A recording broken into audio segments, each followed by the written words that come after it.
Hello and welcome back to another episode of the Point 99 podcast, Season 2, Episode 3.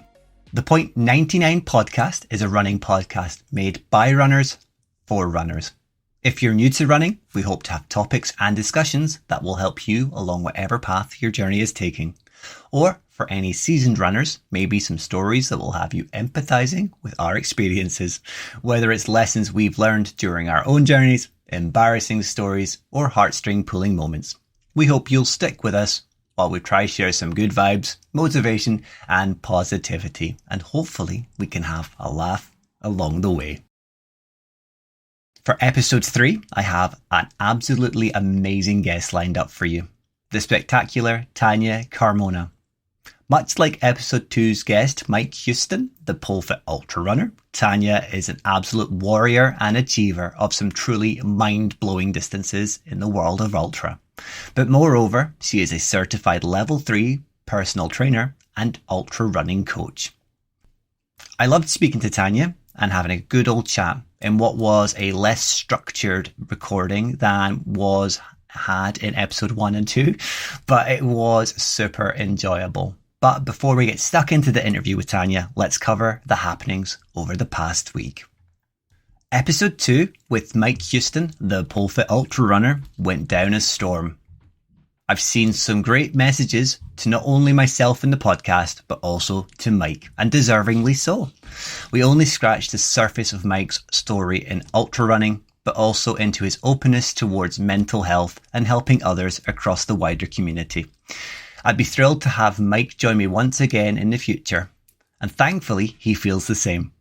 So whether it's in season 2 or before, during or after the Loch Ness 24 or in future seasons, like the machine that is the T800, Mike will be back.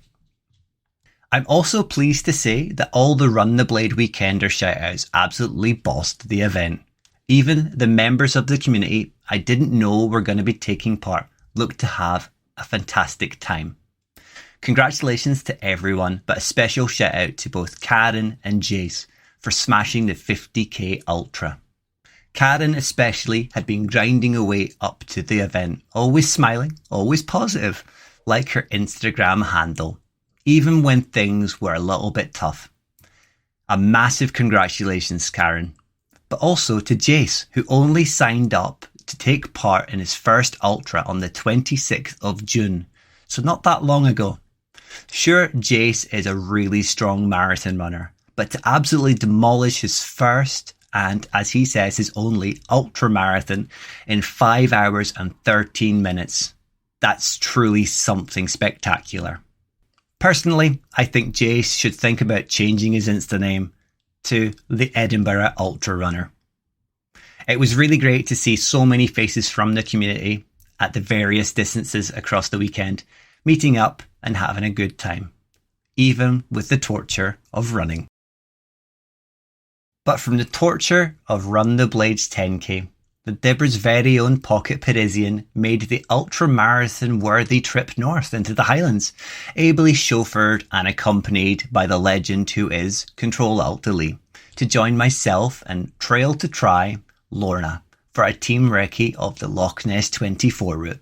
That's pretty crazy going, being that the pair left Edinburgh at 7 in the morning for a run at 11, with Elodie having an hour or so journey on top of that to get to Lees. It really goes to show how crazy they both are, but also how kind, caring and awesome they are. As always, it was great seeing them both, and also fantastic meeting Lorna for the first time. Even though we live so close, it was the first for everyone. But onto the route. There have been some massive improvements to the course since we were last there. Sure, a lot of care and attention will have to be paid to the routes in the tree sections, but the forestry paths have seen a lot of investment and upgrade work in the past few months. This will come as a great bonus to everyone throughout the 24-hour event. The hill climb around about the 5-kilometre mark as you get led away from the loch's edge has also seen some significant work, cutting back much of the undergrowth, bushes and smaller tree growth. It now appears to be a lot wider, looks and feels less imposing, and will allow for overtaking, which was pretty much impossible last year. I'm also glad to report that neither Elodie nor Lorna thought the route was overly challenging on a reverse or standard directional run, other than the menace of the Pebble Beach. With the run being perfectly timed between the heavy rain showers we were experiencing, it was a quick spot of lunch before the guys headed back down the road to complete the 6-hour round trip for Lee or the 10-hour for Elodie. The countdown is really on now for the event, one that I'm almost wishing away. If it weren't coinciding with a lot of work pressures and deadlines, I'd be blinking it away. We're now sub 40 days until the event arrives on our doorstep. Finally, what else did I get up to last week? Well, very little. With only one other run for week 3 of the road to Amsterdam in the form of a 15-kilometre effort on Thursday. One that saw a PB in both 10 and 15-kilometre distances. It was a really poor showing from myself. I just didn't have the motivation and drive to get out. Even Parkrun didn't see a return last week, so I'm still a few away from hitting that landmark 25. This week, however, is already shaping up to be a lot more productive, so fingers crossed that continues. But as you might be able to hear, I'm having a little bit of difficulty with my voice today, and that's because I've already had my chat with the Mexican powerhouse, Tania Carmona. She definitely gave me a little bit of a kick up the backside and gave me an idea of what true productivity is. So here we go. Let's get into the discussion. My guest today is by far the craziest guest I've had on the podcast so far, but her very own website bio will do testament to why. I could easily reinvent the wheel with my introduction for her, but I've opted to put a Steve spin on her very own words. Tania is a business entrepreneur, personal trainer, and ultra runner extraordinaire. Having fallen in love with running in 2016, she has since completed a whopping 20 ultra marathons and other challenges of endurance, which explains the crazy. Like many who have found their calling in the fitness world, Tania has battled with her weight and yo-yo diets until she discovered her new lifestyle. She now dedicates her time to sharing her knowledge and experience to others to help them flourish just as she has, through positivity, building programs, and creating change. But from features in magazines such as Runner's World and Esquire, no less, she has now joined the esteemed ranks of guests on the Point 99 podcast. So join me in welcoming this globe-trotting Mexican goddess of ultras to the show, Tania Carmona.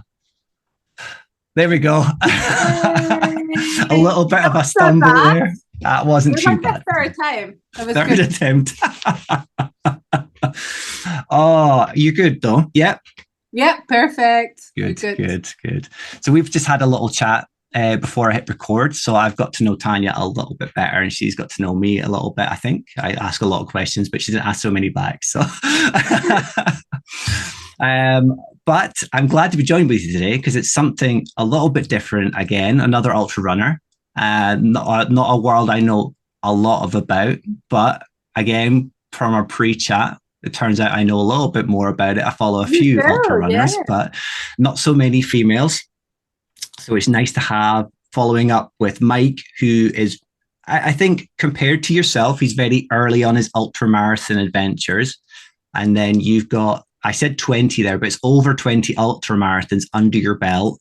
You've already got another one lined up, I'm seeing, and other challenges. I like how you were vague with other challenges of endurance on your site. So hopefully we can do some, at least a little bit of justice for you today, and cover as much as possible, if that's okay.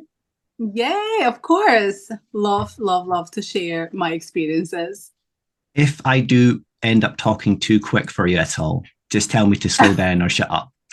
All right, that's good. I'll be like, yeah, just slow down. No, it's fine. I think I am all right in the Glaswegian accent now. I've been living in Glasgow for 6 years now, I think. So yeah. If you can understand a Glaswegian accent, I'm sure you can manage mine fine. It was hard at the beginning. Like it was challenging, I have to say. It was like, what is this? The accent or some slang words that obviously I I knew English before, Yeah. but like American English. So when I moved here, that was my first challenge. When I moved here, probably it was like, it's English, but it's a weird English, and it It's a was just, very strange English, isn't it? But not yeah, just Glasgow. When you have so many dialects of Scottish and there's so many slang words for it's insane. Sometimes I can't understand it. And being Scottish, you would think I would know a lot of it, but there's always something new every day. exactly. So yeah, obviously that happens to me all the time. Like I still learn words, and I still, find it challenging at times. But yeah, I'll let Yeah. you know. Super. Thank you. I'd say just tell me to shut up or slow down. But Aye. you've had a busy day training today. You've got your branding on, as I was pointing out. You've got your lapel mic as well. You're really, really well prepared for this. Like I said, I record my programs a lot on demand, so I have to record, one Yeah. like that. I do have also one-on-one clients, so if they are home, but it's like one-on-one through video. So sometimes, kind of like helps having the wee microphone, and this is like my uniform, so this is what I wear every day. It's a spot on logo as well. I mean, simple but effective. Simple Exactly. but effective. Okay. So I don't really have any questions written today. This is more for the listeners. Ooh. I'm really just winging it. I've got some notes. I've got pointers. Goes almost back to season 1 where I didn't always write the questions fully, and I just had to go with the flow. And I've structured myself so far with episode 1 and episode 2 with strict questions, and I feel that it might have held the episode a little bit. So I'm kind of going back to the roots. Go with the Yeah, flow. more like See a how you chat. answer. That's it. Yeah, more like a Okay. chat. See how you answer things, because otherwise I'm trying to steer things towards a question, and it doesn't always work that way. But Totally. as I say, we had a chat before we hit record, so you got to know me a little bit. I've got to know you a little bit more. But and at the risk of repeating anything that we've already discussed or anything that I've already put up in different messages on social media, could you please do a little introduction for the listeners, a quick digest of who you are, what you do? All right. So I am Tania.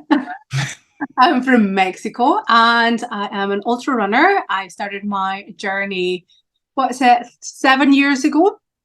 And it was like by pure mistake. I had no idea what I was getting into. Um, I think it started like anyone just kind of like wanted to do something fun. And at the beginning, it wasn't about fitness at all. Like I never thought I was overweight, or it was never something that kind of crossed my mind. So I kind of just did it because I wanted to do something fun. And actually, until now, I think still's been my full objective, to just have fun, and everything else just kind of, whatever spills out, it's better, is good.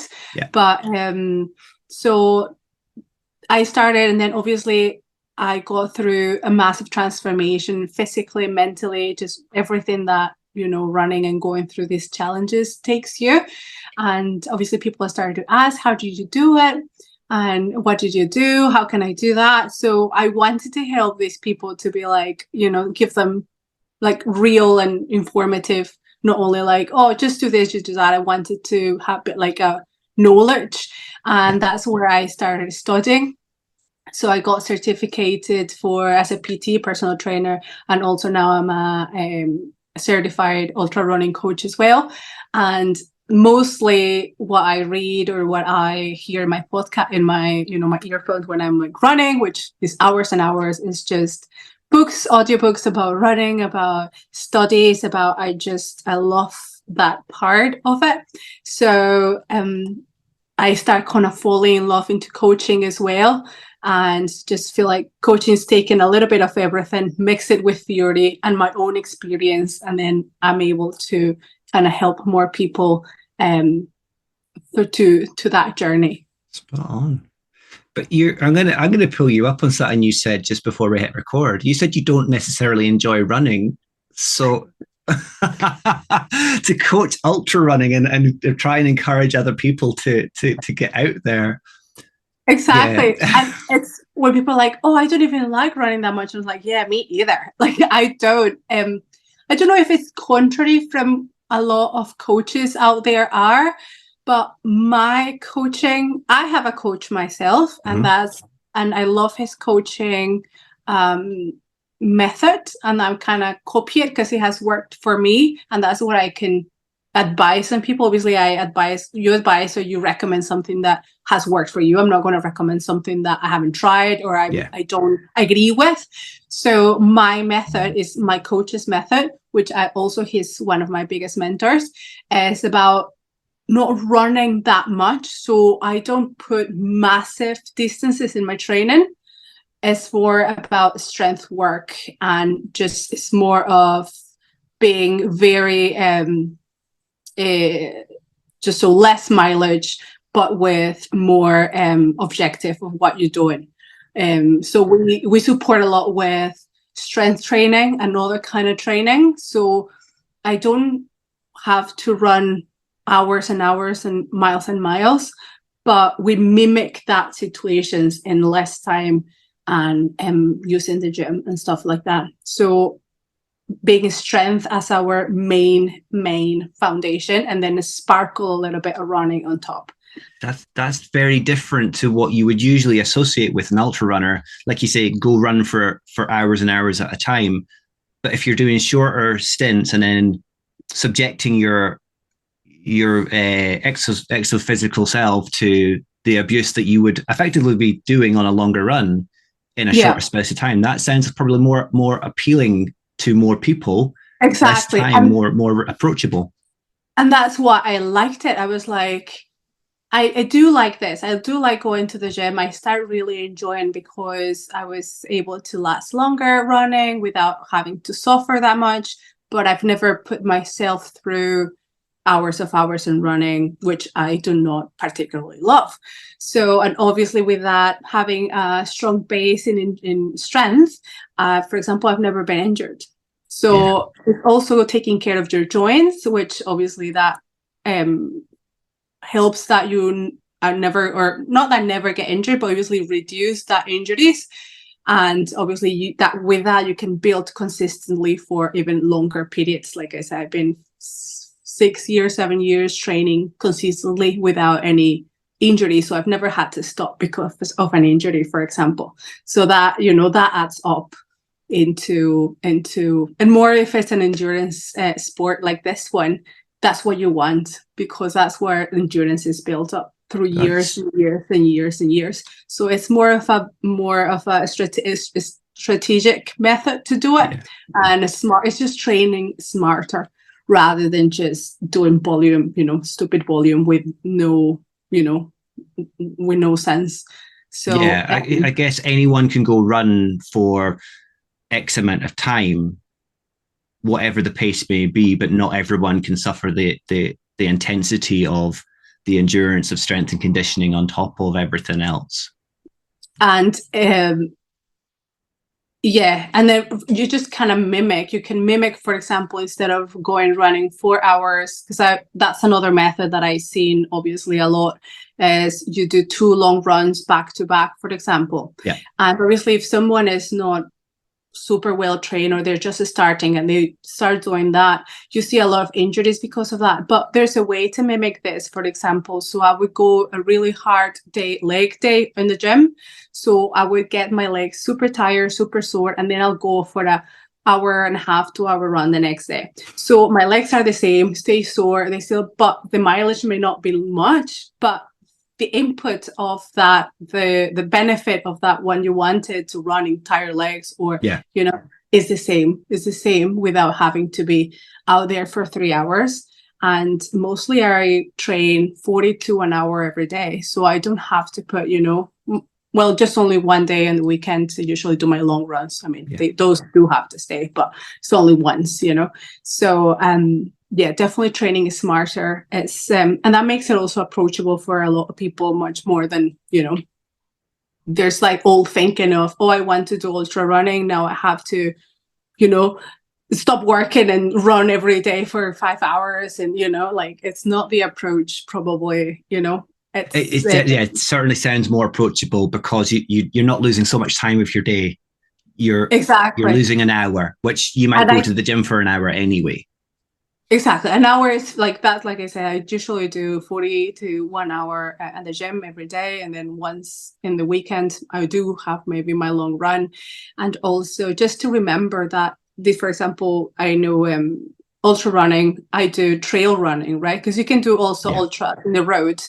So a track or a, tarmac, that's a bit different than trail running, which I think is something that may be a point to make differentiation of it, because trail running is a totally different sport almost, and then more ultra trail running, it's like a totally different animal than road running or marathon running. So your body has to be built to endure long hours in the trails. So that means you have to be ready for rain, sunshine. It's much more things hitting you. The terrain is not always going to be flat. There's going to be bumps. There's maybe hills, downhills. So your body has to, sometimes climbing with hands and all. Yeah. So your body has to be strong enough to endure, because it's an endurance sport.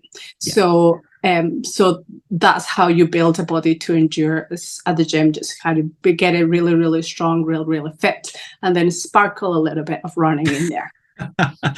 So have all your 20 plus ultras been trail ultras? Yeah, I think Mostly. so. Yeah, mostly. Okay. That was when you're saying you've got the difference of you've like to me as a complete kind of newbie to ultra running. In my head, I'm thinking ultra runners, it's trail, but I think that's because the people that I follow are trail ultra runners. But then I was asking you before we started, and the question I asked Mike about the Bislett Challenge, that's I suppose an endurance ultra event as well, depending on the distances you're doing, but it's a track one. It's a track, so that's roads. Well, or flat. Or running track. That may be a little bit of a different. I would train, if I had an athlete that was going to do that kind of race, for example, I would train him differently than a trail person. Than a trail, and then the same as well. Though the Loch Ness 24 is it's a 7 kilometer lapping one, but it is on trail. Yeah, but it's like almost like packed trail. So sort of. So we were out. A few of the team went out at the weekend, and the reason I'm coming round to the 24 is because someone that we both know, Ryan Miller from the Press Play podcast. So Ryan has recently rolled his ankle, or rolled it twice, a couple of times, while out training for the Devil of the Highlands. Yeah. So he's now training, or at least he did a phenomenal effort at the weekend where he lapped on tarmac, and he did phenomenal times. And I'm hoping he hasn't just built himself up there, not realizing that although we're not necessarily going to be on a trail route the same as you might be on a trail route on like the Dinosaur Coast or the Ultra in Wales or Ultra in Scotland, it's still pretty dangerous in a way, because you're correct. The main path area is quite compact. It's a lovely surface, but then there's still a lot of quite large routes to navigate. Yeah. There's a pebble beach. There's still undergrowth areas, and it's so easy to roll your ankle on that without having the training on odd surfaces and terrains. Yeah. So hopefully he listens to this and goes, okay. Tania recommends people to do strength and conditioning. Doesn't do it. I know. I do get actually a lot of. I have a program as well that is for people like that you currently run in roads mostly or pavement, and they want to transition to trails. Yeah, like you should do a tiny bit of work in there to do that transition. Like I wouldn't recommend just to be like a road runner one day and then next day go and pound the trails, because that may happen. Definitely the trails, like I said, is a totally different sport. You do have to slow down.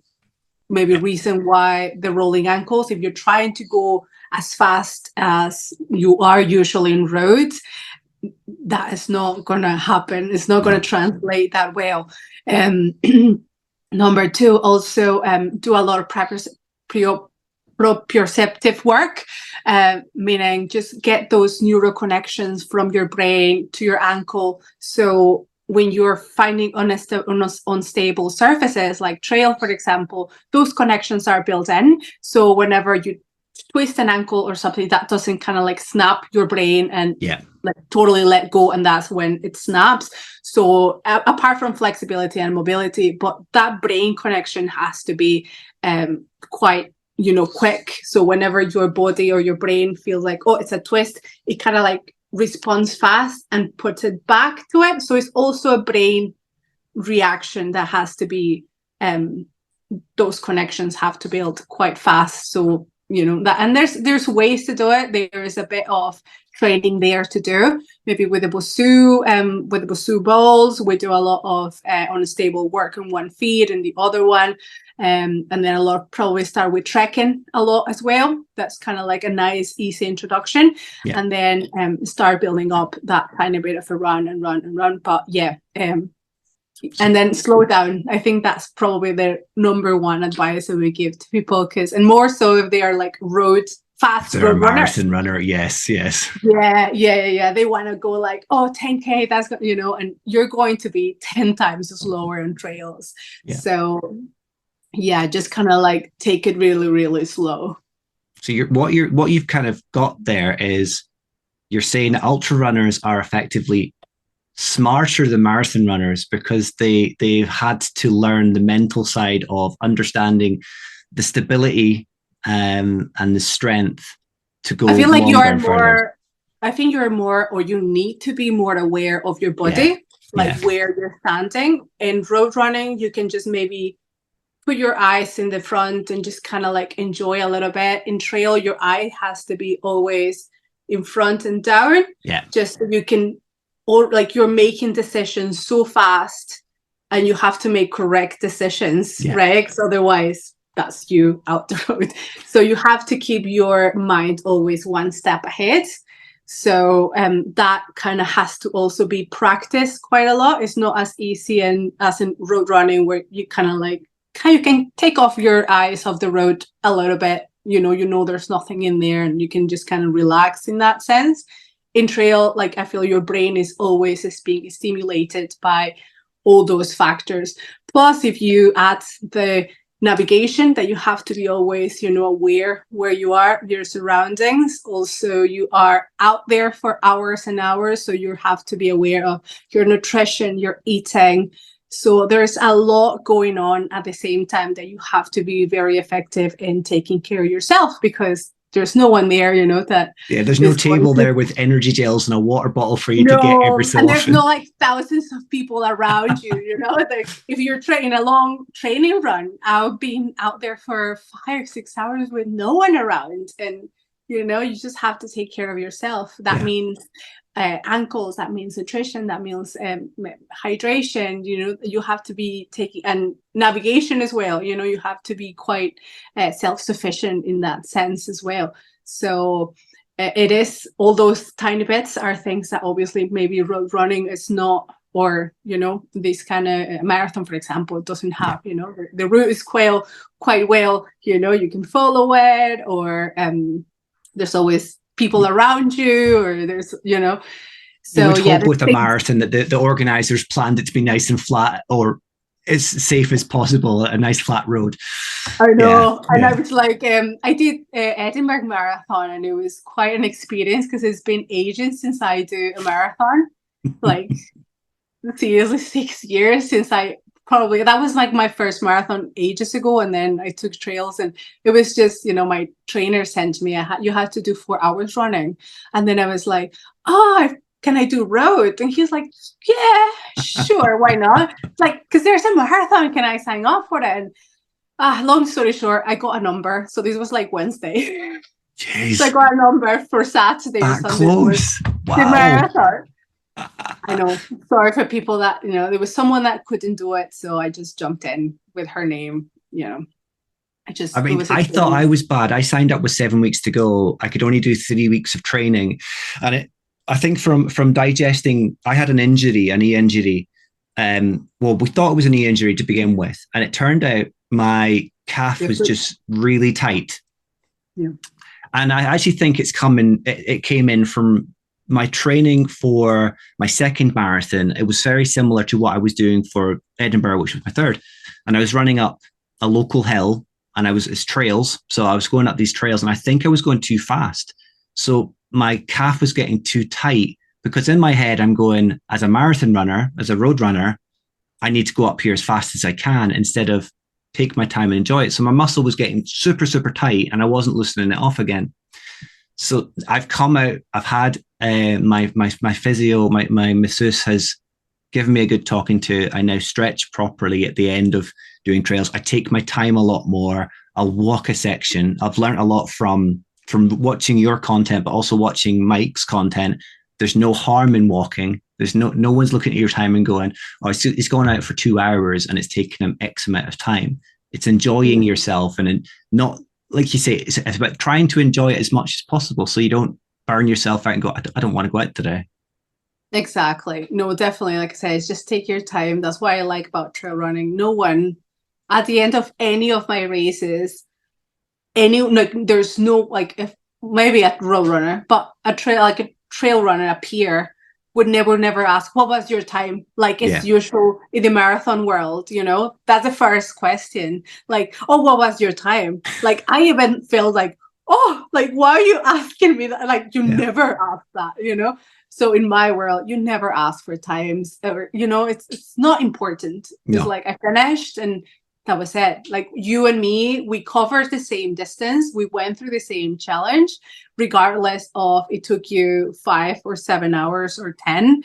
It's the same distance. So yeah, in the trail and ultra running world, it, like, maybe if you're like a super pro or, but in normal circumstances, we'd never ask like, oh, how long it took you. And so I'm a little bit against that. Even when I'm training or when people are training, it's like, I feel like it's almost when people put their weight on, like, no one posts a picture and say like, hi, it's me, I'm 70 kilos, or whatever.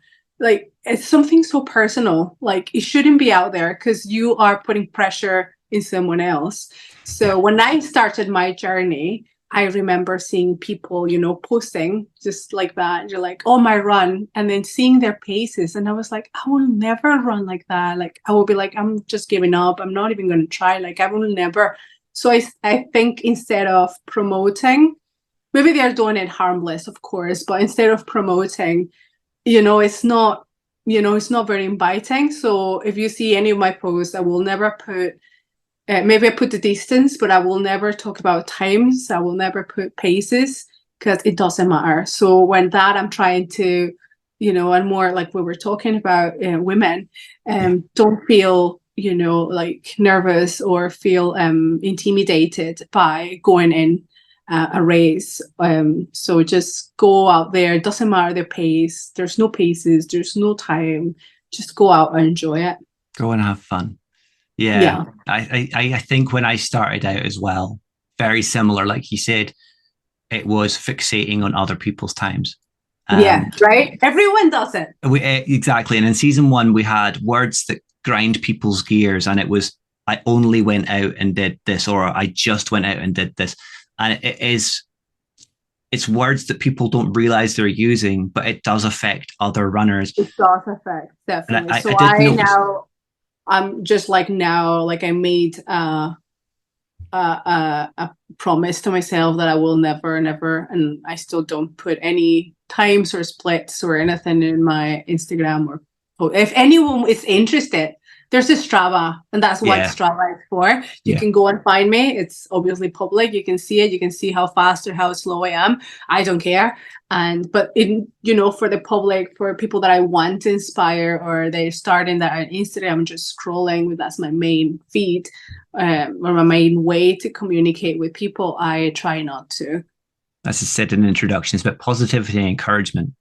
Exactly. I noticed that I don't know if you've done the Ultra X Scotland event, which is local to me. Coming in October.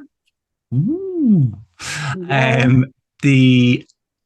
When I was I was watching, I was spectating for Kaylee I think it's Webster is her name. The Happy Diet.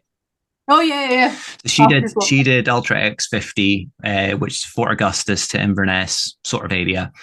And I did notice a lot of the finishers, they didn't ask what their time was. It was, how was that for you? How did you get on? It wasn't, how fast were you? What was your time? It was, how was it for you? And it opens more conversation, more openness, less. They didn't seem to be so held up on time, because they were just like, no, that event was really good for me, or it didn't go quite the way I wanted. My nutrition, my hydration was slightly off, or I couldn't see the flags. It was more open conversation, more willingness to kind of discuss it, rather than, well, I don't really want to mention my time, because times don't matter on those distances. No, definitely doesn't. And even the crowds and, the people are a bit different as well. Like I said, I could see it or experience it when I was in the marathon.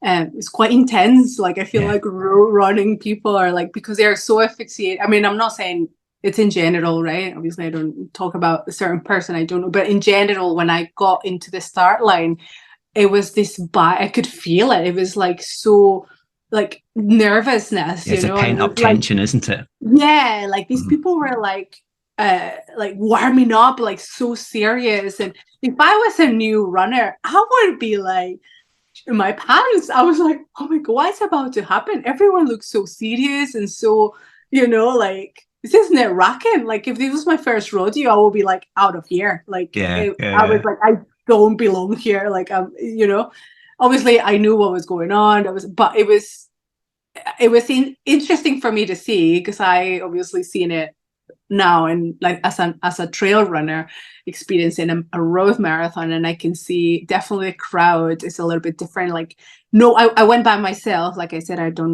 know anyone, and I just sat there eating a croissant in a corner, waiting for the start while everyone was warming up, and I'm just gonna eat a croissant. Yeah. As you do. I just sat there alone, just eating my wee bread and just, waiting for the start. And I'm not saying they're not friendly, but I think everyone was with their earphones, like I said, and just warming up and all that. And for example, I went to the last race that I did was the Pennine North. I didn't know anyone as well. I mean, I don't know anyone everywhere, but I'm from Mexico. How would I know some people here? I drove down to the Pennine North, and I didn't know obviously anyone. And I stood there. We took the wee bus from the end to the start, because it was a point to point. Yep. We jumped in the bus and everyone was eating and we were all just chatting. It's like a little bit. And then before the race started, we all sat in the wee cafe, just eating and just having a coffee until the guy is like, okay, 10 seconds to the start. We're like, oh, okay, time to go. We were all chatting, and like the crowd is a bit different. Like no one was warming up, and no one was just in their earphones, like super, it was just a lot more relaxed. It's a bit more of a relaxed vibe. You're like you said, though, the marathon runners are they're very in their head on the start line. You can see, because they're obviously thinking about, they're wanting to get their time and they're fixated on time. Whereas, like you're saying, that there is more ultra runners, does sound like everyone's just there for a good time, just to get that. Like we're like, all right, let's do this. I feel the vibe of like we're getting into this unknown, because obviously not everyone knows the route. Or mostly no one knows the route when you start these things, and it's like a vibe of like a team. Let's make it to the end, everyone. Obviously, if you see someone through the route that is struggling, we always stop to take care of someone. And in road marathon, there's no way someone's stopping for that guy. But you do notice that as well. Down, man. That's it. I've seen people fall before, and I've seen it in cycling events as well. And a lot of people don't stop. They're fixated on their time, and they just go. They just leave them. Like, oh, you're out, man. Bye. I have stopped a few times. I tend to stop. But no, I know what you mean. The medics were there in the Edinburgh Marathon. The medics were there, so I didn't. Yeah, the medics were there. Yeah. So no, and I'm not saying one sport is better than other, but I'm just saying those are the difference in my eyes. It definitely, it has a difference. if someone's interested in going into the trail running, I think, or even start running, I feel trail running, I know it looks even more daunting and more difficult, but I think it's slower. Yeah. The community is also very, very including. There's no times, like you were saying, so maybe it's a bit more friendly for someone that is starting. Yeah. And I think that's why, because I tried to run before and rode, and I was not happy. That never happened, and I stopped running for like 5 years. I was like, this is not for me, until I discovered trail running. So if anyone's just like, starting or wants this journey, I think trail running offers this beautiful option that you can walk and it's fine, and you can do a wee joggle and it's fine as well, and it's not so it doesn't need to be as fast or as in that hectic as the road, for example. Trails seem to pass a lot quicker for me, even though the distances might be the same. My standard route is around about 8 kilometers. And when you see it on a Strava map, it looks quite large. Yeah. The 24 route to go back to that is 7 kilometers, but it feels like it goes in a blink of an eye because it's variable. There's always something different to see. Every lap's different. Even the weather can be different. That's and it can yeah. make it feel easier or even harder if it's a hot day, like it happened to me last time, or it can make it, every day is different. So also, So with that, since you've mentioned it, do you want to move on to a little bit about the Dinosaur Coast? And I know it didn't quite go Jurassic Coast. The Jurassic Coast, yeah. So it didn't quite go the way that you'd initially planned, but you weren't alone in what happened to you. There was other participants that did struggle as well, wasn't there? Yeah, it was shocking, to be honest. I never thought it could be that humid in the UK. Coming from Mexico, and having been in Mexico, I know how humid it is. But like I said, I just started running when I moved here, so all I know is here. Yeah. The weather from here, and I'm usually I am okay with heat, like just heat. Like I actually, if it's like a super warm day, like actually Edinburgh Marathon, everyone was like, "Oh my god, it was so sunny." I loved it. Like that was like everyone was joking that I was solar powered because I was just really loving it. But so when I seen the weather in the Jurassic Coast, obviously I'm checking the weather every 2 seconds before my race. I've seen, it was 25, 20 something. So I was like, oh, it's going to be warm, toasty, so it's fine. I actually like that.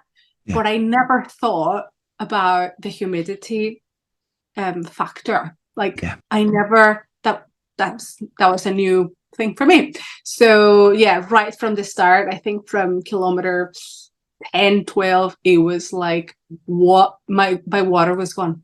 Yeah. And the first checkpoint was 26.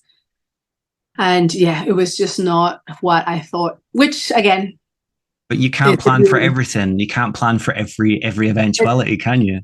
It's the beauty of the sport as well. Like if I think I take it now a little bit more relaxed. I think I only have 3 DNFs in my life, my running life. At the beginning, I took it really, really like close to my heart. Like I almost like lived in my room for like a month. Like no one talked to me. I'm a failure. I don't deserve to live. Like I'm like, oh my god, Yeah. But then you start growing and you mature in this sport, and I am now in the point like that's the beauty of it. That's actually why I signed up for these things. Like if I wanted to finish every race I sign up, I'll just sign up for my 10Ks, for a half marathon, like it's almost what I want. Every time I sign up for something, I said to myself, I'm only going to sign up for races that I don't know if I'm going to finish. You're stepping out your comfort zone every time. Yeah, that's my go-to. Like if I'm going to spend my money, it's going to be for something that I don't know if I can finish. If I know I can finish it, I may not, I may pass on it. Like I may not do it because I know I can finish it. So not finishing, it's like almost you got what you wanted, so I'm learning to take it that way as part of the game. Sadly, I only had 2 races planned this year because I thought this one would be quite I usually plan 1 or 2 big ones a year. So this one didn't work. So, well, last year I did 5, but yeah, that was a different story. It was it 100 miler? Was it 100 miles or 100 kilometers? This one was 100 miler. 100 miler. So on one of the hottest days of the year, most humid, given where it is as well on the south coast, I was tracking you because I thought you put your tracker up, and I thought I'll keep a track because I knew you were coming on. I thought I'll keep a track; it'll be great. And then I saw your post. Oh, your partner was manning your socials that day, and it wasn't to be. I thought this is gonna be amazing. I felt amazing. Like I had a really strong running training block. I smashed the marathon, which was the longest kind of run that I had in my books for that, preparing for the 100-miler. And I was feeling quite well, like everyone was in place, my parents came all the way to Mexico to kind of crew me and bring me, as always, where they try to be here for the big races, and everything was like, ready to go. And that's also, a little bit of the things that is like painful a little bit, but yeah, I think everyone now gets that is how it is, and it's a gamble all the time. You cannot control all the factors. That's if you could, it would be too easy for you. As I say, you're pushing yourself, you're stepping out your comfort zone, and if it was that easy, yeah. And then because then later, I think that was a weekend of Western States. I think actually, and Camille Herron and a couple of people that I was following, they didn't make it. And I'm like, if a pro athlete has a bad day, what are my chances, as well? Everyone has bad days. So, obviously, we all get bad days, bad runs, but, it's bad that it's obviously so many things in line. And I invested so much time, effort, money, everything on it, and it didn't work. But yeah.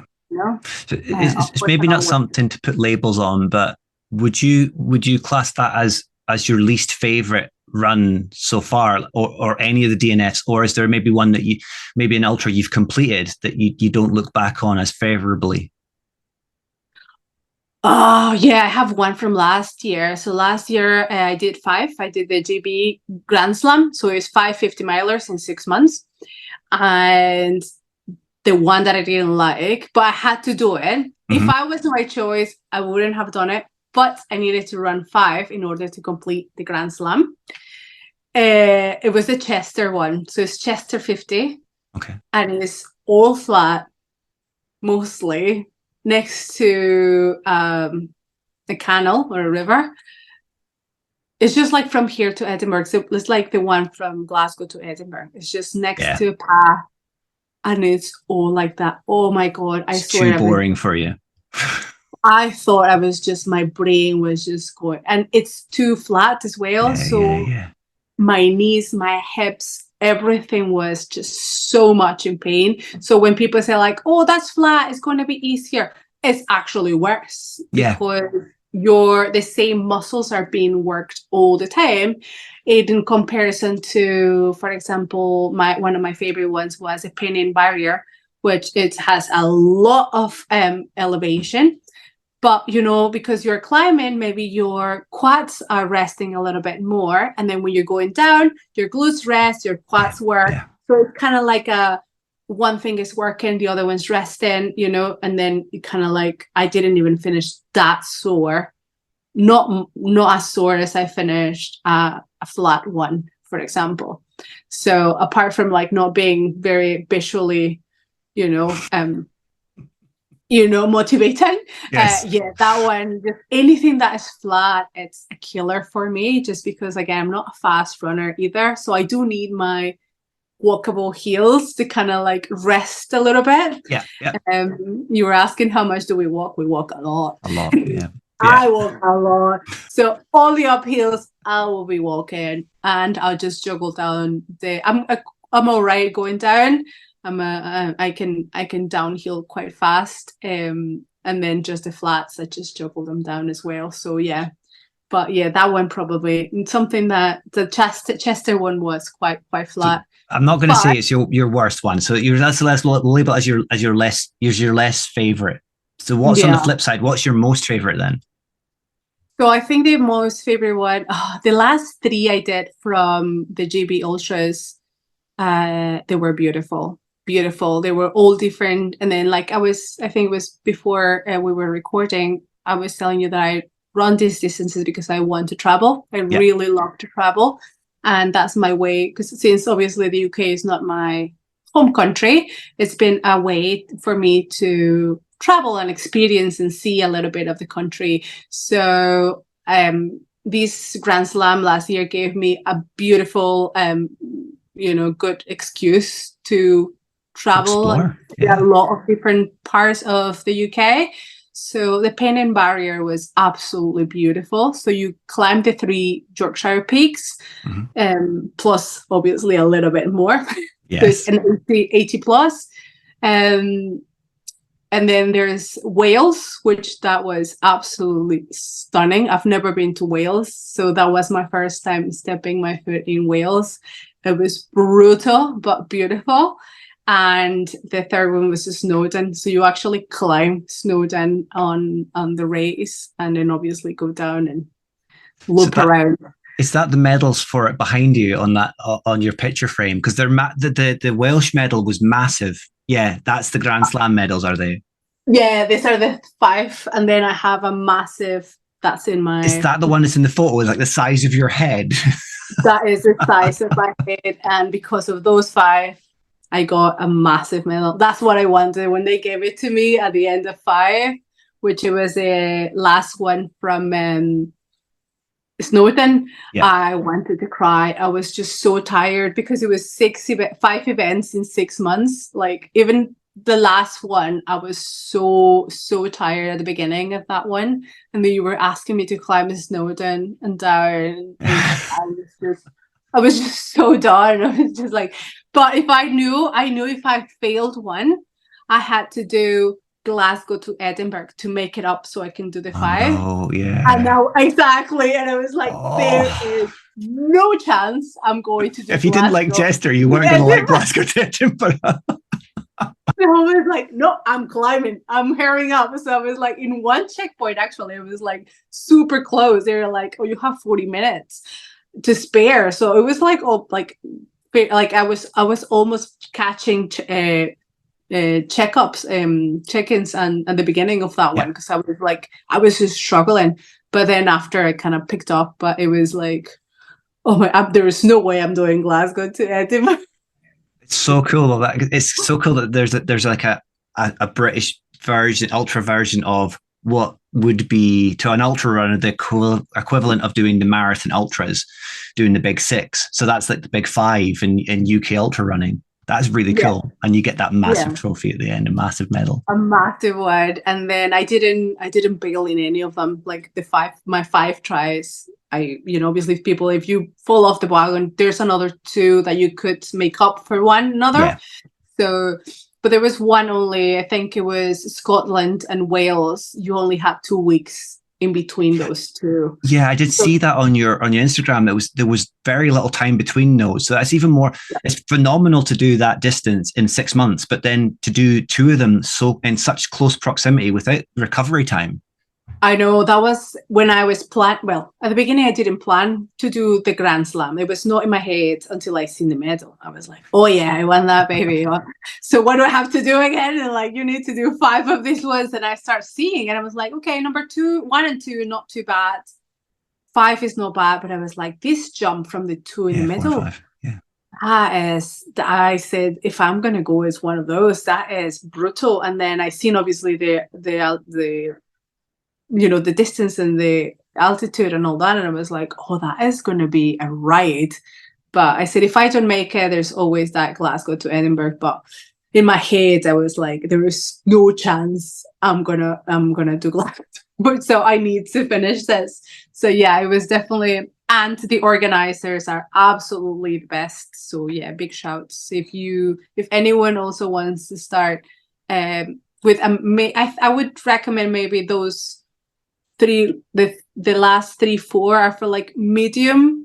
No, probably not medium. The last 2 probably you need to be quite advanced in the sport, because there's a lot of navigation, and obviously because you go so high, maybe the weather, altitude as well. Yeah, the weather it's a bit tricky and stuff. But the first ones I would recommend for anyone that wants to start putting your foot into challenging but okay kind of races, because the organizers are absolutely amazing.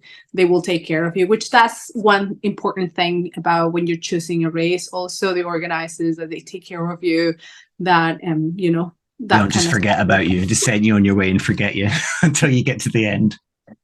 You hear some stories, so yeah. I'm gonna quote myself from last episode with Mike, and that I thought stuff he was doing was what I'm about to say, but that truly sounds like 6 months of a masterclass of self-abuse in ultra running. Yeah, that was my year. I was like, that's it. Obviously, when I finished the last one, I was like, that's it. I'm done for this year. I'm And would you ever consider doing it again? I wouldn't do any of the races that I finished again, because it's kind of like a thing. Like You've done it once, yeah. And I think Mike was saying that in his interview as well, that there's so many that I don't, and I have to pick quite smart, because your body can't handle. I wouldn't recommend someone to do 5 was definitely an abuse, like you said. Yeah. I would never recommend someone to do 5 big events in a year. Probably 3, maybe, depending on your level. But maybe I started with 1 or 2. I think that's my comfortable zone. Yeah. That's good. Obviously, depending on the distance, and obviously depending on your level, but in general, I wouldn't put that many. So I have to be, you have to pick and choose what is going to be your battles of that year. Yeah. Because that's the only shot you got. And obviously I want to explore more. And so, I wouldn't do one that I did already. But I'm going back to the Jurassic Coast. Like, I feel like it was such a beautiful, like the scenery I didn't even have a chance to enjoy it. So that's one I would definitely. You want to conquer the Jurassic Coast. That's, yeah. Of course, I will need to conquer it. We have like unfinished business. But because I felt so bad the whole way, I feel like I really never enjoyed it. Like, I was just trying to survive so bad that I didn't have a chance to like purely like seeing, really experience the place. And that's what I like to do, and see the scenery and all that. So we'll go back to that then. With not doing as well as you would have liked, did it adversely affect your mental health at all, or did you kind of go, well, a couple of days, shrug it off and move on? You've said that but to begin with, in your adventure into ultra running, you used to take them quite hard, the losses or not doing as well as you hoped. But with Jurassic Coast, do you find it adversely affects your mental health anymore, or is it just it didn't go well, move on? I think it was there, but the other part of me, like, how we always have like 2 voices in your head. I think before, the other one was super loud and definitely took me down. But this time, I think the other one, like the mature runner, took over. Yeah, it definitely was there in the background. Like, oh, you're not good enough. Like, why you even trying this if you can't? Like these. You weren't beating yourself up as much. Yeah, exactly. But then the mature side of it was like, hey, everyone has like everything that I was telling you. So definitely, it's in the background. But I don't feel this time. And then also I had my parents with me, and this time I had a little bit more followers, and I have a lot more people in there in my Instagram, and they were following me. So I received a lot of messages that definitely helps. So, that's when the community picks you up, really lifts you up, doesn't it? Yeah, definitely. It got me into a better, if I was feeling a bit sore. Yeah, it was like 2-3 days, probably a little bit, down. But, I think pick yourself up, dust yourself off. Yeah. It's just natural and normal, but definitely less than at the beginning when I started, definitely. So with adventures being your key, am I right in thinking your next big adventure will be Ultra X Jordan? Is that what shows on your page? Yeah, I'm excited for that one. So that would be my first. So obviously every year, like I said, I put a little bit of like what we're going to do next year. So for me, I try to like each year I plan, obviously. Yeah. And then I like December 31st for me actually is like super serious because everything I did before it gets erased. So, and then like the start starts again, you know, the The countdown new starts where year. you have Yeah. 365 days to be or to do something better or try something new than last year. So I'm always on the hunt, like, oh my God, if I do this year and then the next year I have to do that. So kind of like keeps me going. That's my little like game with myself that I like to play.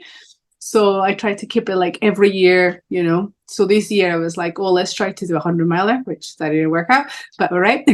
And do a stage race, which I've never done either. Yeah. So those are my two like new things that I'm trying this year. And so hopefully that one goes well. It's something different, and it'll be warm. Oh, it should be warm. You would But hope not it'd be humid. warm, but not humid. Exactly. It'll be a dry heat. So that I'm fine with that. I'm fine with that, I think, hopefully. But it has other things that I've never experienced before, like running in the sand, which I'm reading, obviously, listening to a lot of people that have done it before, kind of like learn from these people, well, whatever they've learned from that experience to kind of like, you know, learn as much as I can. And I'm going to do a couple of runs. I'm going back to home, so I'm going to do a couple of runs in the sand to kind of like see, you know, try as much as I can. Yeah. And, you know, be as ready as I can. Because it's a lot of day trips to the beach. Yes, yeah, definitely. So when is Ultra X Jordan? Have they got a countdown for it, or is it much later in the year? It's in October, so it's not that far. It should be a little bit cooler by then as well, though. Yeah, I checked and it's supposed to be not bad. I follow a couple of people that have done it and they say it still's pretty hot. But yeah. Self-abuse. Exciting. It wouldn't be fun if you weren't. Exactly. It has to be a challenge again. I don't know if I'm gonna finish it. So positive mental outlook. You're going to complete it. You're going to overcome. Oh yeah. I always obviously try like, yeah, I'm gonna do it. This is the one. But whenever I sang, I was like, oh, I don't know. But what if we actually finish it? All right, let's try it out. You know. But and obviously, I don't know. It's not like a 10K. Like I don't know if I'm going to. Yeah. There's something always different. That. Yeah. Yeah, you always have that moment of doubt of, like you say, you could do a 10K, you could do a half marathon.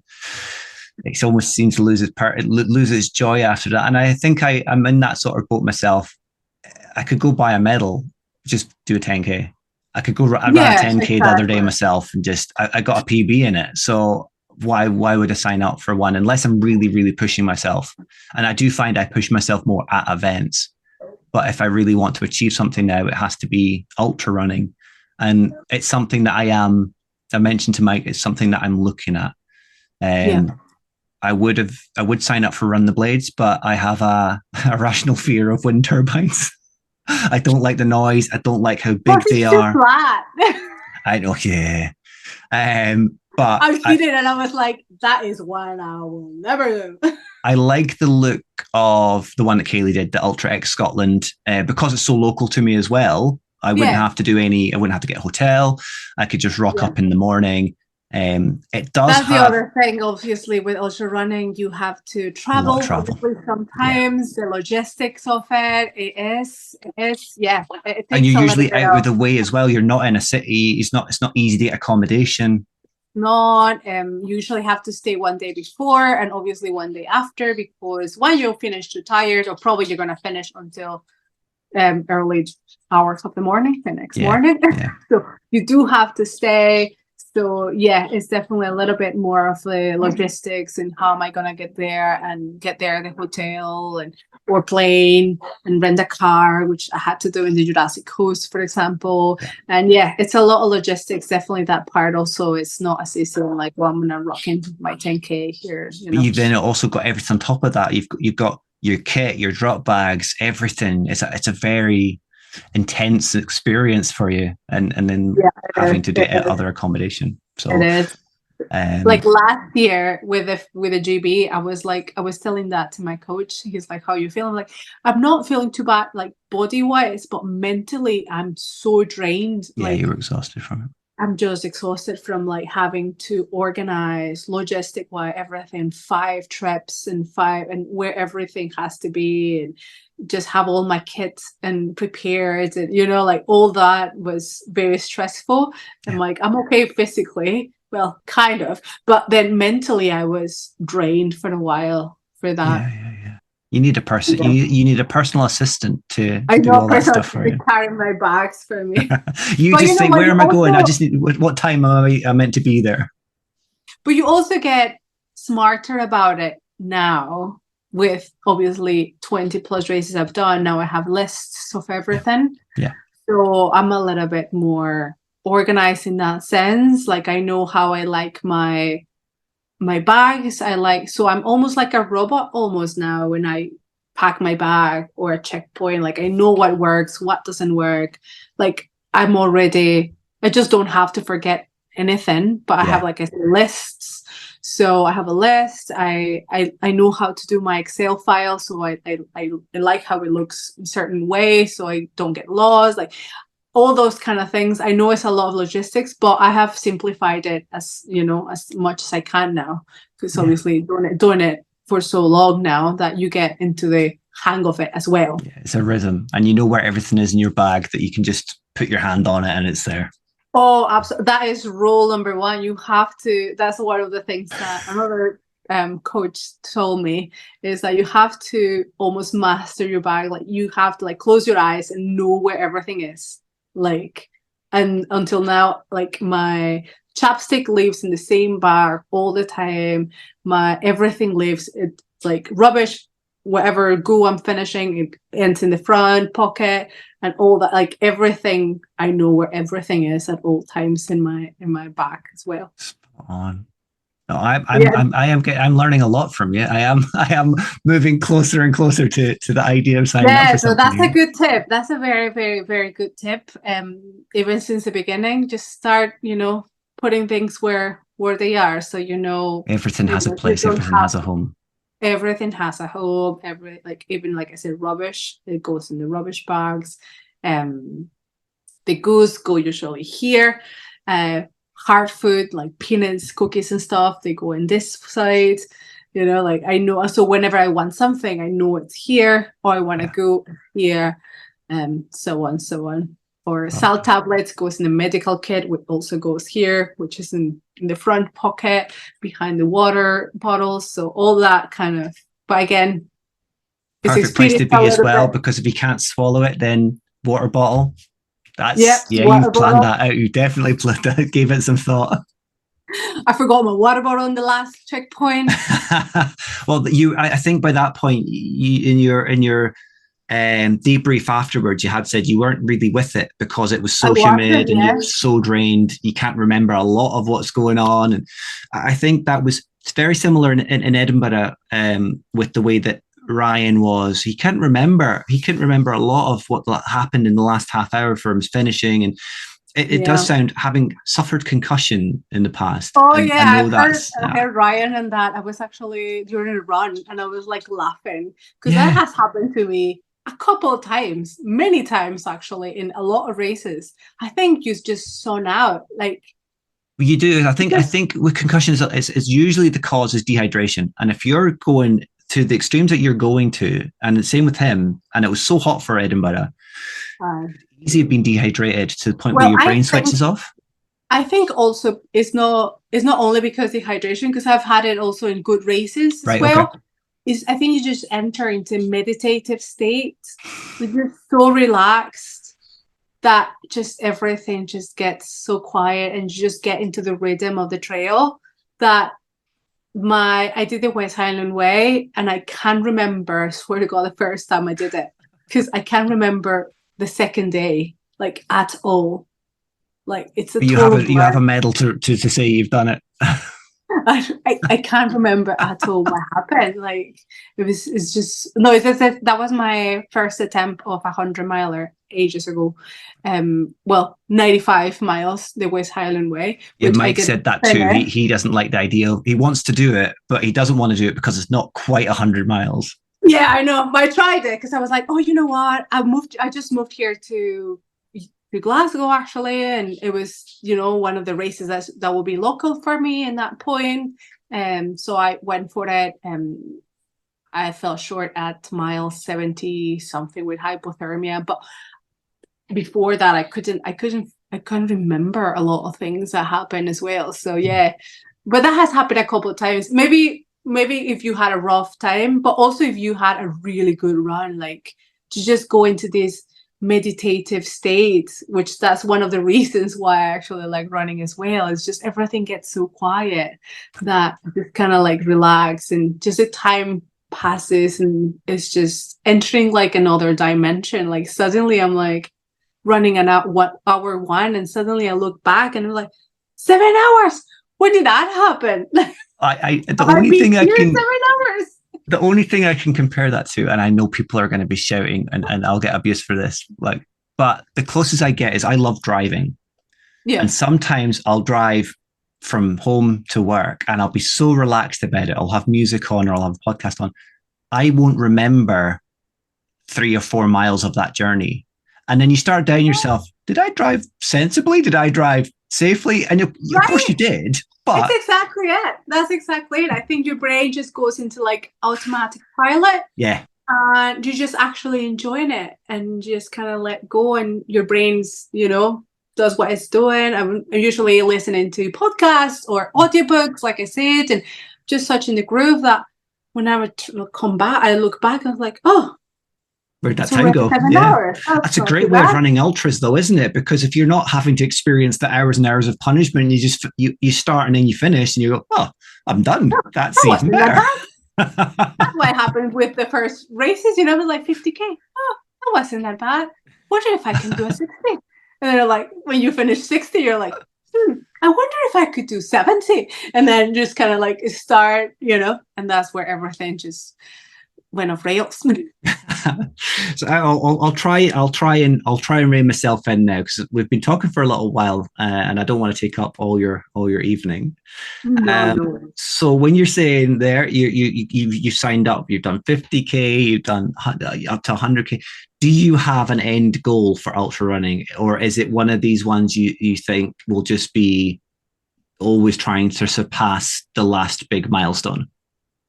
I think I just want to travel. Like I love experiencing that. So I want to be I want to hang into my fitness as much as I can, so I can discover more places with this now.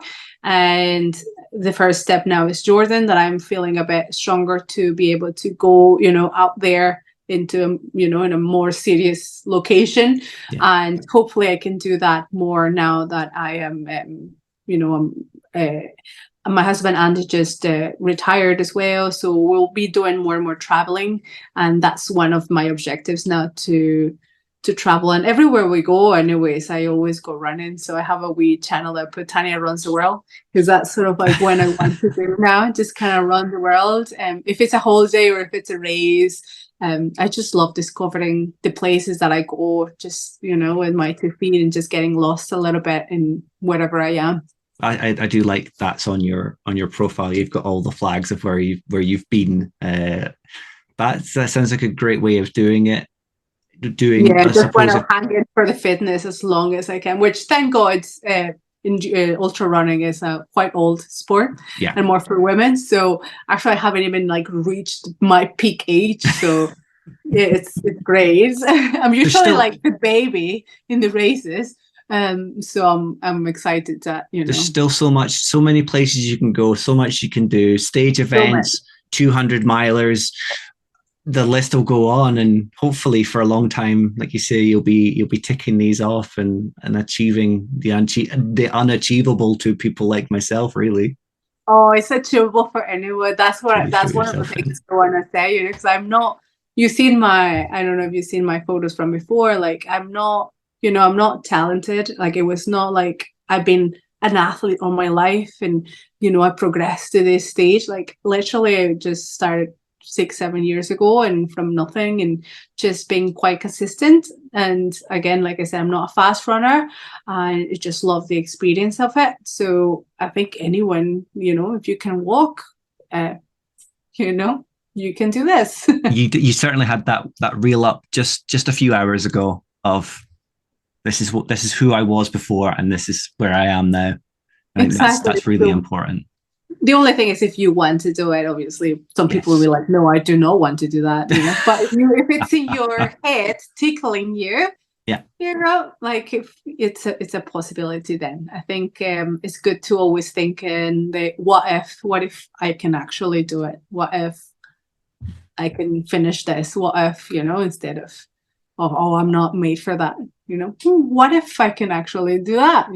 So always attacking life and races as well with a little bit of what's the name, curiosity, yeah, of what is possible. Life would be boring without curiosity. Exactly.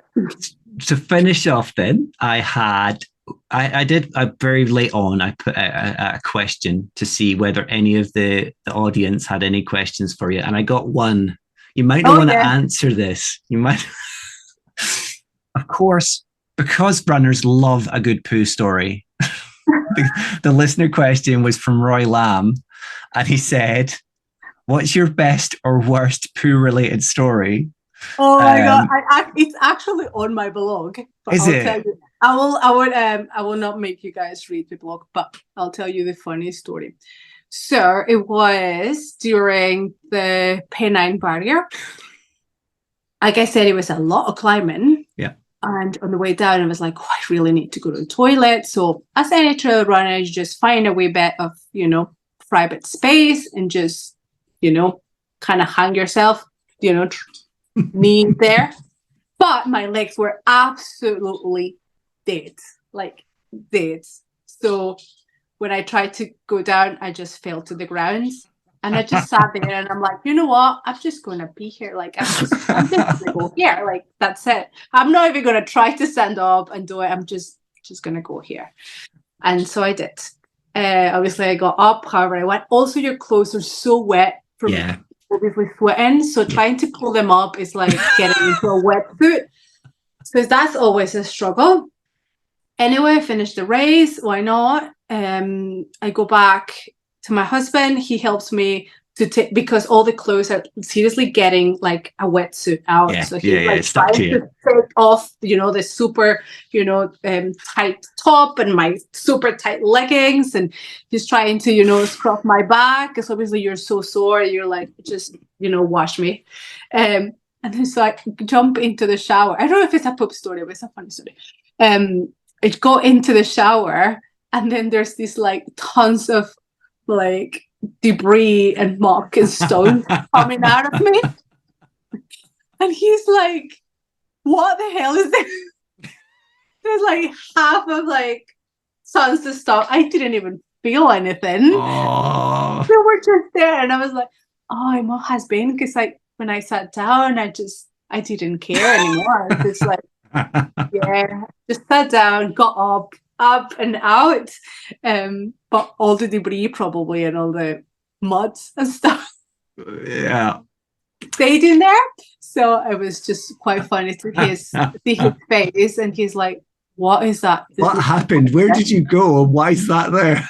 I know. He was like, he was just quite shocked. So yeah, it was funny to see his face. And then me trying to explain him how that ended up in there. It was just, Oh, at least we end on a laugh. Tons of funny stories, but that is one of the funniest stories. Oh, well, I think, like I said on social media, it's really just scratching the surface of your story. and everything you've achieved so far. But it's been fantastic to have you on, Tanya. And as I said, I don't want to take up thank you for the all your invite. evenings. So I'll definitely have you back if you'll come back, and I'll have more of a structured set of questions next time. Oh, I loved it this way. I think it came out perfectly. Yeah, if anyone has any questions, I'm always available to share some stories as well. And where can they find you? I think because you've got your website and you've got your social media. Yeah, just in my website, getfitwithtania.com, or obviously my social media, which is at Carmona_Tania. You can follow me there and just send me, any questions. I'm always happy. Like, my end goal as well is to just invite anyone to join the sport. No disrespect with men, but more women out there. Please encourage more young ladies to get into it. For women, we have so much potential, and I think women are starting to get out there, but we definitely need a little bit more of maybe examples out there that they don't feel so that is too much or about the sport. So yeah, definitely, if anyone has any questions, maybe I never had anyone to ask any questions. So I kind of learned everything, in the bad way. And so if anyone has any questions, obviously shoot. I'm always happy to help and so if that's going to make more women, like I said, or people in general to join the trails, feel free.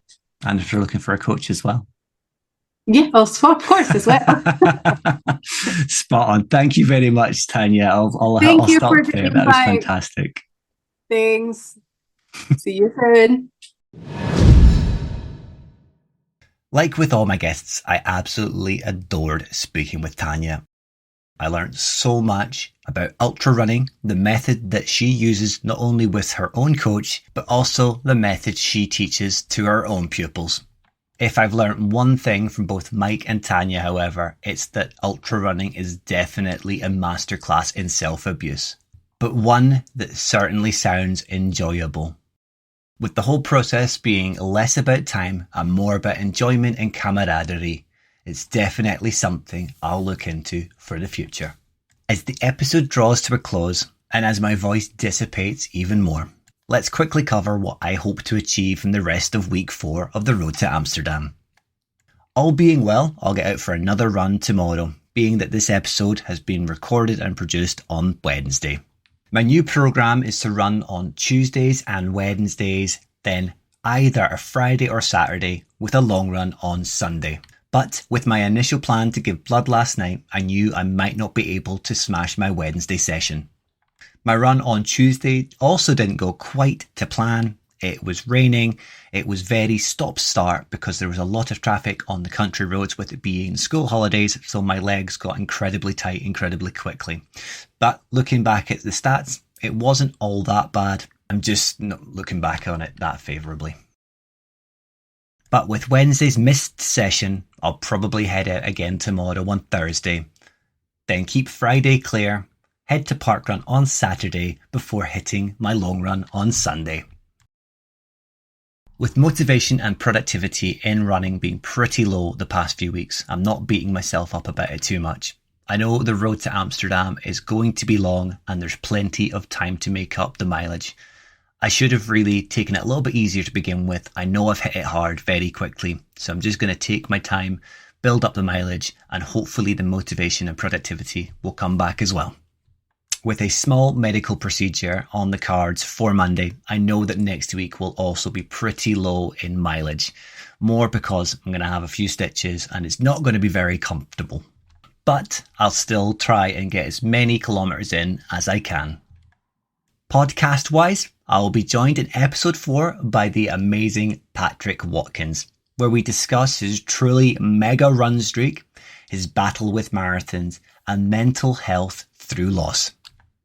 As the interview's already been recorded with Patrick, it's going to be a fairly straightforward week for myself, a little bit of production, but focusing on social media and the 99 Club. But until episode 4 rolls up, I hope you stay safe, enjoy your runs, and you'll hear from me soon.